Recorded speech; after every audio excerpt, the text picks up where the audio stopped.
Hi, boys and girls. I'm Mrs. Neves, and I'm going to be reading you a bedtime story tonight. This is a book called Not Quite Narwhal by Jessie Seema.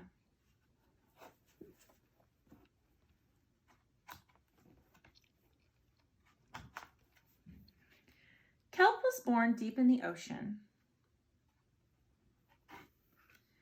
He knew early on that he was very different from the other narwhals. His tusk wasn't as long as everyone else's, and he had different tastes in food. And he wasn't a very good swimmer. But his friends didn't seem to mind, so Kelp decided he wouldn't either. That is, until he was swept away by a strong current.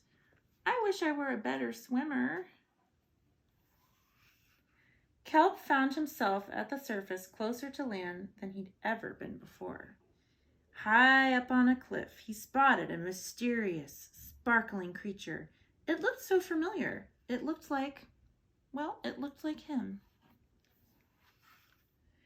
Kelp swam towards land as fast as he could, which wasn't very fast, hoping that he could catch up with the creature that looked just like him.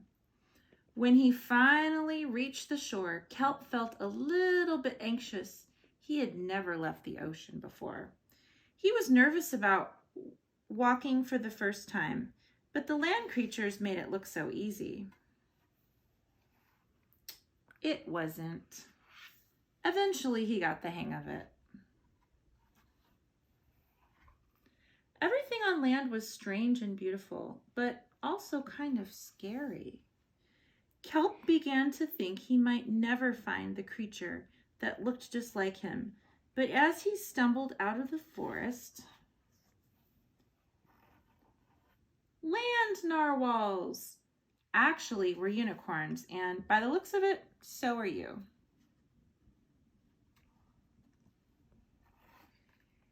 Kelp had never heard of unicorns before.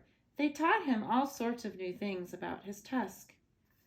We call them horns. Wow. They introduced him to unicorn delicacies. Unicone. They showed him how to gallop. They were no doubt that Kelp was in fact a unicorn. He was having so much fun that he didn't want to leave. Kelp missed them terribly, so he said goodbye to the unicorns and returned to the ocean. Come back soon.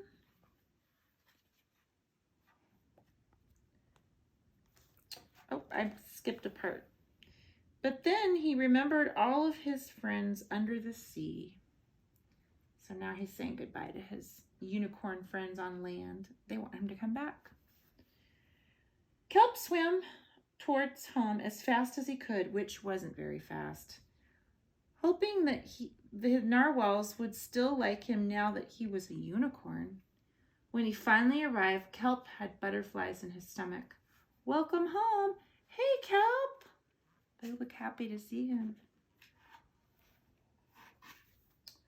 Kelp took a deep breath and told his friends the news. It turns out that I'm not a narwhal. Of course you're not. I'm a unicorn. We all knew that. They took it quite well. Kelp was happy to be home, but now that he'd experienced life on land with the unicorns, he couldn't seem to forget them. Did he want to be a land narwhal with the unicorns or a sea unicorn with the narwhals? Kelp couldn't decide, but then he realized that maybe, just maybe, he didn't have to choose. So now look, he's got his unicorn friends and his narwhal friends, and they're all playing together. What a nice ending. And part's kind of funny. There's a rhinoceros, and here's Kelp, and the rhinoceros says, "Hey, I'm a unicorn." And he's like, And the cool thing about the author of this story is that he grew up unaware that, she grew up unaware that she was an author and an illustrator. Once she figured it out, she told her family and friends, and they took it quite well. Just like Kelp and his narwhal family. The end. Thank you so much for listening into this story, Not Quite Narwhal, and I hope you have a wonderful night. Good night, everybody, and we'll see you later.